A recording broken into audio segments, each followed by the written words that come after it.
Correction de l'exercice numéro 3 du chapitre 12. On nous dit on considère une source de tension réelle dont la tension à vide est de 4,5 volts et de résistance interne de 2 ohms. On nous demande, première question, de faire un schéma de l'équivalent électrique d'un tel générateur. Donc dans le cours, on a vu qu'il y a une source de tension réelle. On peut la modéliser par une source de tension idéale, donc qui est ici représentée par le cercle associé en série avec une petite résistance R. Donc voilà le schéma équivalent à notre source de tension.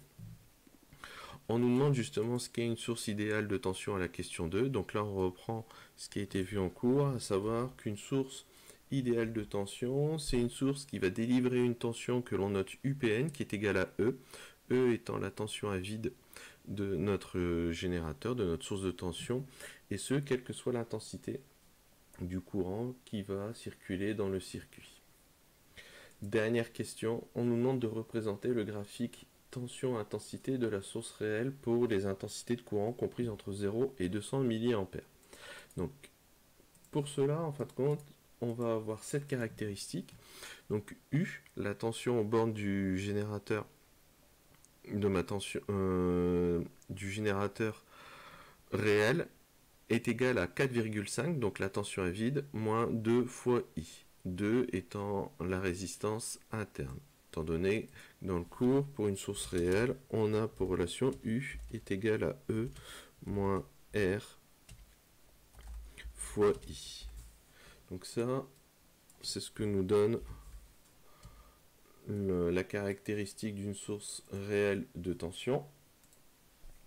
Donc si on applique et on remplace, on va obtenir ceci. Ensuite, on utilise un tableur. Et dans le tableur, on va créer une colonne qui va nous donner, qui va faire varier I entre 0 et 0,2 ampères. Et on va faire varier la valeur de I de 20 milliampères.